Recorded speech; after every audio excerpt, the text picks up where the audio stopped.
Guys, तेजाक्षी teaching classes में आप सभी का स्वागत है। जैसा कि मैं आपको साइकोलॉजी की टॉपिक वाइज सीरीज़ करवा रही थी, उसमें नेक्स्ट टॉपिक आज हम करने वाले हैं, जो कि है बुद्धि।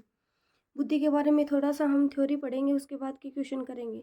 पहली वीडियो में आपको थ्योरी मिलेगी और दूसरे में MCQ और PYQs की सीरीज़ जैसा कि मैंने चला रखी थी वही कंटिन्यू रहेगी। अगर वीडियो आपको अच्छी लगती है तो लाइक, शेयर एंड सब्सक्राइब ज़रूर कीजिए और यही वीडियो आने वाले रीट एग्ज़ाम में आप सभी के लिए बहुत ज़्यादा हेल्पफुल होंगी। बुद्धि की परिभाषाएं। बोरिंग। बुद्धि वही है जो बुद्धि परीक्षण मापता है। सर्वप्रथम बुद्धि की पहली औपचारिक परिभाषा बोरिंग ने 1923 में दी। टर्मन। बुद्धि अमूर्त विचारों को तार्किक रूप से सोचने की योग्यता है। बकिंगम। बुद्धि सीखने की योग्यता है। थॉर्नडाइक। सत्य या तथ्य के दृष्टिकोण से उत्तम प्रतिक्रियाओं की शक्ति ही बुद्धि है। वुड्रो। बुद्धि ज्ञान अर्जन करने की क्षमता है। वुडवर्थ। बुद्धि कार्य करने की एक विधि है। गाल्टन। बुद्धि पहचानने व समझने की शक्ति है। कोलसनिक। बुद्धि कोई एक शक्ति या क्षमता या योग्यता नहीं है जो सब परिस्थितियों में समान रूप से कार्य करती है, वरन अनेक विभिन्न योग्यताओं का योग है। रॉबिन्सन तथा रॉबिन्सन। बुद्धि से तात्पर्य संज्ञानात्मक व्यवहारों के संपूर्ण वर्ग से होता है जो व्यक्ति में सूझ द्वारा समस्या समाधान करने की क्षमता, नई परिस्थितियों के साथ समायोजन करने की क्षमता, अमूर्त रूप से सोचने की क्षमता तथा अनुभवों से लाभ उठाने की क्षमता को दिखलाता है। कोलविन। यदि व्यक्ति ने अपने वातावरण से सामंजस्य करना सीख लिया है या सीख सकता है तो उसमें बुद्धि है। स्टर्न। बुद्धि एक सामान्य योग्यता है जिसके द्वारा व्यक्ति नई परिस्थितियों में अपने विचारों को जानबूझकर समायोजित करता है। बुद्धि के जो प्रमुख सिद्धांत हैं, जो वैसे नॉर्मली आपको MCQ में नहीं पढ़ाए जाते हैं, लेकिन कभी कभी एग्जाम में आपको देखने को मिल सकते हैं। जेनसन का पदानुक्रमिक सिद्धांत, प्रतिपादक है जेनसन। कैरोल का त्रिस्तरीय सिद्धांत, इसके प्रतिपादक है जॉन बी कैरोल। समूह कारक बुद्धि का सिद्धांत, इसके प्रतिपादक हैं थ्रस्टन 1938 में। एक कारक बुद्धि का सिद्धांत, इसके प्रतिपादक अल्फ्रेड बिने फ्रांस से हैं, उन्होंने इस सिद्धांत को प्रतिपादित किया और इसके सहायक थे टर्मन और स्टर्न। द्विकारक, द्विखंड या द्वितत्व सिद्धांत, इसके प्रतिपादक हैं स्पीयरमैन 1904 में। और त्रितत्व बुद्धि के सिद्धांत भी स्पीयरमैन ही है। बुद्धि में दो प्रकार के कारक पाए जाते हैं, सामान्य बुद्धि, जी कारक और एस कारक। जी कारक को हम सामान्य कारक बोलते हैं और एस को विशिष्ट कारक बोलते हैं। सामान्य बुद्धि कारक, इसमें निम्न पद है: गणित, समय, निर्णय गति, विस्तृत संज्ञानात्मक तीव्रता, विस्तृत पुनः प्राप्ति, विस्तृत दृष्टि, सामान्य स्मृति व अधिगम, ठोस बुद्धि, तरल बुद्धि। अब सामान्य बुद्धि और विशिष्ट बुद्धि में क्या अंतर है? तो सामान्य बुद्धि है वह सर्वव्यापी योग्यता है और विशिष्ट बुद्धि है वो विशेष योग्यता है। सामान्य बुद्धि हमारी जन्मजात होती है और विशिष्ट बुद्धि ही सीखी गई योग्यता। किसी काम को हम अच्छी तरीके से सीखते हो तो उसमें हमारी विशिष्ट बुद्धि काम में आती है। सामान्य मानसिक शक्ति और विशिष्ट क्रियाएं व मानसिक शक्ति। सामान्य बुद्धि स्थिर होती है और विशिष्ट बुद्धि परिवर्तनशील होती है, सभी क्षेत्रों में सफलता के लिए जिम्मेदार, और ये विशेष क्षेत्र में सफलता के लिए जिम्मेदार होती है। त्रिखंड, त्रितत्व या त्रिकारक सिद्धांत किसने दिया? ये भी स्पीयरमैन ने दिया। तरल व ठोस बुद्धि सिद्धांत, इसके प्रतिपादक हैं RB कैटल 1971 में।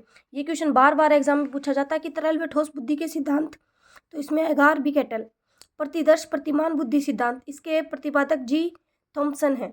बहुकारक या बहुबुद्धि सिद्धांत, इसके प्रतिपादक EL थॉर्नडाइक, अमेरिका 1913 है। बहुकारक या बहुतत्व भी पूछा जाता है, इसमें आप कंफ्यूज मत होइए। बहुकारक और बहुबुद्धि का जो सिद्धांत है ये अलग अलग वैज्ञानिक ने दिया है। बहुकारक और बहुतत्व बुद्धि का सिद्धांत दिया है थॉर्नडाइक ने, जो कि अमेरिका के मनोवैज्ञानिक थे, और बहुबुद्धि सिद्धांत दिया है हार्वर्ड गार्डनर ने, ये भी अमेरिका के मनोवैज्ञानिक है। त्रिविमीय बुद्धि सिद्धांत, इसके प्रतिपादक JP गिलफोर्ड, सोवियत संघ, रूस 1967 में है। त्रितंत्र बुद्धि सिद्धांत, इसके प्रतिपादक रॉबर्ट स्टेनबर्ग है, जो अमेरिका में, और 1985 में इन्होंने त्रितंत्र बुद्धि का सिद्धांत दिया। बहुबुद्धि का सिद्धांत, इस सिद्धांत के प्रतिपादक हार्वर्ड गार्डनर अमेरिका से हैं। क व ख या ए व बी बुद्धि के सिद्धांत का प्रतिपादन हैब ने किया। आश्चर्यजनक बुद्धि का सिद्धांत, इसके प्रतिपादक BS ब्लूम है। बुद्धि का पास सिद्धांत, इस सिद्धांत के प्रतिपादक JP दास नालगिरी की भी है। बुद्धि लब्धि का मापन, टर्मन के अनुसार जो बुद्धि लब्धि की सारणी है उसका मापन हम किस प्रकार से करते हैं? 140 से अधिक के जो बच्चे होते हैं वो प्रतिभाशाली या जीनियस होते हैं। आपको 3 ज़्यादा याद रखने हैं, एक तो प्रतिभाशाली और एक सामान्य। औसत 90 से 109 या 100 भी कर सकते हो। और जड़ बुद्धि के बारे में बहुत ज़्यादा पूछता है कि 25 से कम। ठीक है। 140 प्रतिभाशाली, 120 से 139 कुशाग्र बुद्धि, 120 से 129 तीव्र बुद्धि श्रेष्ठ, 110 से 119 तक औसत से अधिक, 90 से 109 सामान्य या औसत, 80 से 89 अल्प बुद्धि, 70 से 79 औसत से कम, 50 से 69 मूर्ख, 25 से 49 मूढ़ और 25 से कम जड़ बुद्धि। 3 आपको जरूर याद रखने हैं कि 25 से कम जड़ बुद्धि, 90 से 109 सामान्य औसत बुद्धि और 140 ये बहुत ज़्यादा पूछा जाता है कि प्रतिभाशाली बच्चों की बुद्धि लब्धि कितनी होती है, तो होती है 140 प्लस। बुद्धि परीक्षण के प्रकार कितने प्रकार के होते हैं? 2 प्रकार के होते हैं, व्यक्तिगत और सामूहिक। व्यक्तिगत के भी 2 प्रकार होते हैं, शाब्दिक और अशाब्दिक, और सामूहिक के भी 2 प्रकार होते हैं, शाब्दिक और अशाब्दिक। नेक्स्ट देखिए, व्यक्तिगत परीक्षण और सामूहिक परीक्षण, इनमें क्या अंतर है? व्यक्तिगत के बारे में पढ़ेंगे पहले अपन। बच्चों व वयस्क दोनों पर प्रयुक्त होता है, और सामूहिक निश्चित स्तर के ऊपर के बच्चों के लिए 6 वर्ष से अधिक के लिए उपयुक्त होता है।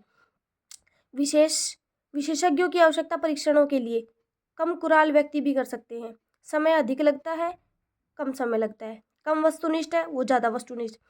व्यक्तिगत परीक्षण में ज़्यादा खर्चा आता है, सामूहिक में कम आता है। इसमें कम स्वतंत्रता मिलती है, उसमें ज़्यादा स्वतंत्रता मिलती है। प्रश्नों की संख्या भी कम होती है, इसमें अधिक होती है। अतिरिक्त सूचना प्रदान करता है, केवल संख्यात्मक सूचना ये प्रदान करता है। अब इसमें है शाब्दिक और अशाब्दिक। भाषा का प्रयोग होता है, इसमें भाषा का प्रयोग नहीं होता, चित्र व मूर्त वस्तुओं का प्रयोग होता है। शाब्दिक में अशिक्षित, मंद बुद्धि, बहरे व गूंगे के लिए उपयोगी नहीं है, क्योंकि वो पढ़ नहीं सकते, उनको सुनाई नहीं देगा। अगर अशिक्षित है तो वो पढ़ कैसे पाएगा, क्योंकि इसमें भाषा का प्रयोग होता है। यह इनके लिए उपयोगी होता है, ये सभी के लिए होता है। अशाब्दिक होता है क्योंकि इसमें मूर्त चीज़ों को दिखाया जाता है। अमूर्त बुद्धि का मापन होता है शाब्दिक परीक्षण में, मूर्त बुद्धि का मापन अशाब्दिक में। गुणों की तुलना संभव नहीं है और इसमें संभव है। कम विश्वसनीय है शाब्दिक परीक्षण और ये अधिक विश्वसनीय है। संस्कृति का प्रभाव पड़ता है और इस पर संस्कृति का प्रभाव नहीं पड़ता है। ये थी थ्योरी बुद्धि टॉपिक के बारे में। नेक्स्ट वीडियो में जल्दी ही आपके लिए लेकर आऊँगी, उसमें आपको MCQ मिलेंगे, जिससे आप अपनी तैयारी को और बेहतर कर सकते हैं। Thank you, have a nice day.